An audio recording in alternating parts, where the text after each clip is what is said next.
Hello to all my story lovers. Welcome back in Story Time channel. Today I'm reading chapter number 44 बहुत कुछ होता है, taken from the book Wise and Otherwise and written by the great Sudha Murty. Now let's go through it. One Sunday morning I had an unusual visitor.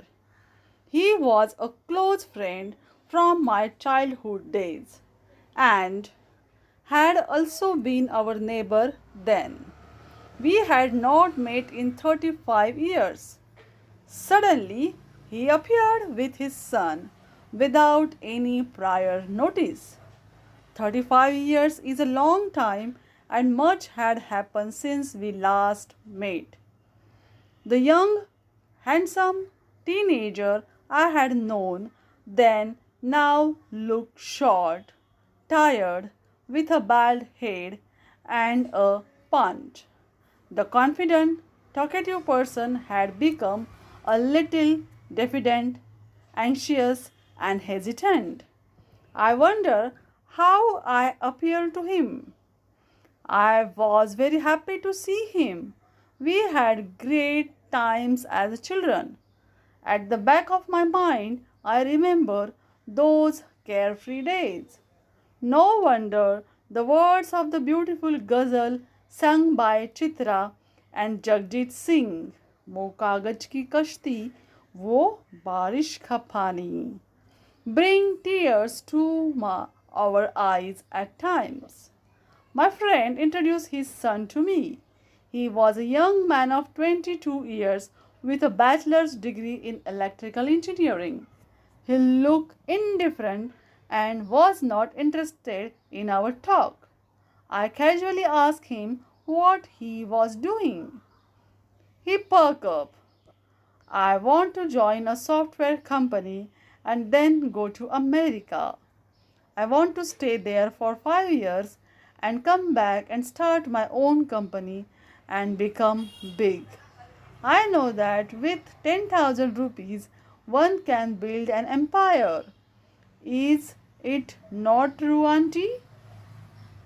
I didn't know what to answer because starting a company means a lot of struggle and hard work, and success is unpredictable. Where are you working now? I am not working anywhere. I am waiting to join a good software company. Do you have a background in programming or any experience? No, I don't. But I am sure that I will learn fast. I don't want to take up any other job now. If I take up a non-software job, I will get a salary of only 5 or 6,000 rupees and I will have to be on the side too. It's not at all big money, so I haven't taken up anything. Now I understood the anxiety of my friend's pale face. He was about to retire, and here was his son, unemployed and dreaming big. Dreaming is always good, but turning the dream into reality is more important. I remember the words of TISCO chairman J. Irani. Vision without action is merely a dream. Actions without vision is merely passing time. But vision and action together can change the world. As a teacher, I am used to giving advice. So whether he liked it or not, whether he had asked for it or not, I gave him a piece of my mind. When he left with his father, his face was glum. I could not help recalling the laziness and conceit of his young man when I met a boy with a totally different attitude some time later on a beach in Orissa. Because Orissa is blessed with both nature's beauty and magnificent examples of our nation's cultural heritage. Most of us know only of the state's famous tourist attractions. There is a place, however, that is not as well known yet extremely beautiful. It is a small sleepy town of fishermen known as Chandipur, facing the Bay of Bengal. It is approximately 200 kilometers from Bhubaneswar by road. It has a small guest house, but few visitors come here. Those who do make it this far are treated to game of hide and seek with the sea. The unusual phenomenon is that at low tide the sea retreats a good 5 kilometers and the water disappears completely, revealing a stretch of a flat land. One can walk, play, and even drive a jeep on this temporary land. After a few hours, the sea comes back in full swing as if nothing has happened.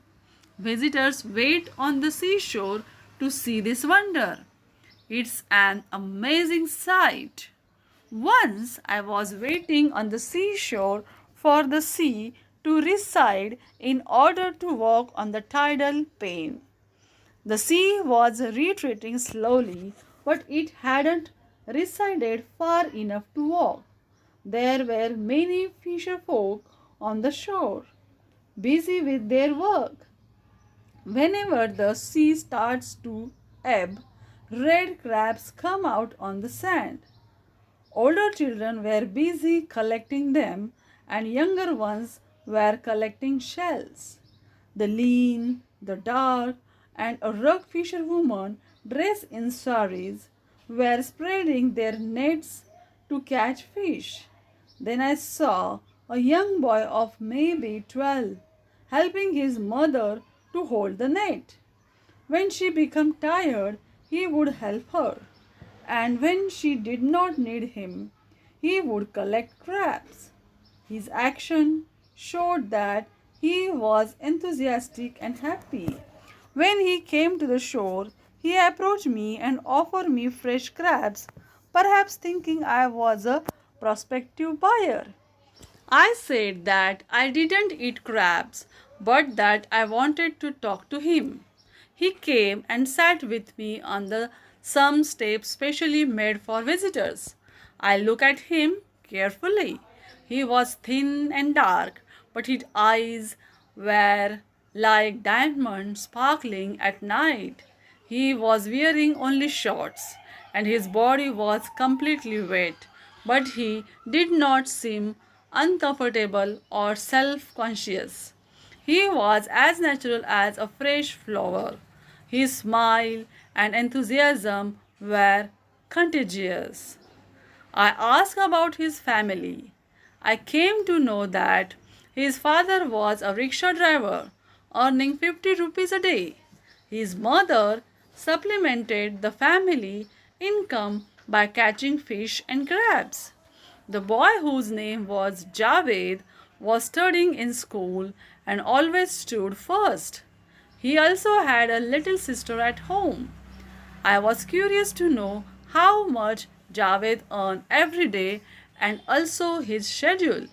He said, "In the morning, when the sea goes back, I hunt for crabs, help my mother, and then go home, take a bath, and do a little kitchen work to reduce my mother's burden. Then I go to school. Evenings, I do my homework, and in the night, when the sea goes back, I go crab hunting again. Allah is very kind to our land.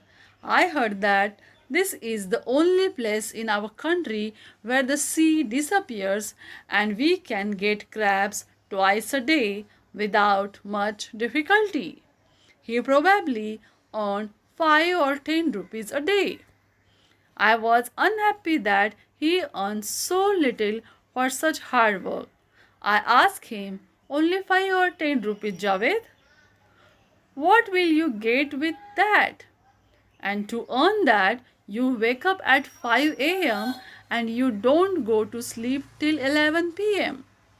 The boy's enthusiasm did not fade with this question. Smiling, he said, "Madam, Is 5 rupees not a big sum compared to nothing? 5 रुपए से बहुत कुछ होता है. We can buy salt, we can buy chilies. If we sit idle, we cannot buy even that. Nobody gives us money in hundreds and thousands. Every drop makes an ocean. I was amazed at Javed's answer. A poor fisher boy had reminded me of the famous saying, "It is better to light a candle than to curse the darkness." Then I remember my friend's son wasting his time as he waited for lucrative software job. Do you like this experience? Then share with your friends and subscribe our channel. Thanks for watching, guys.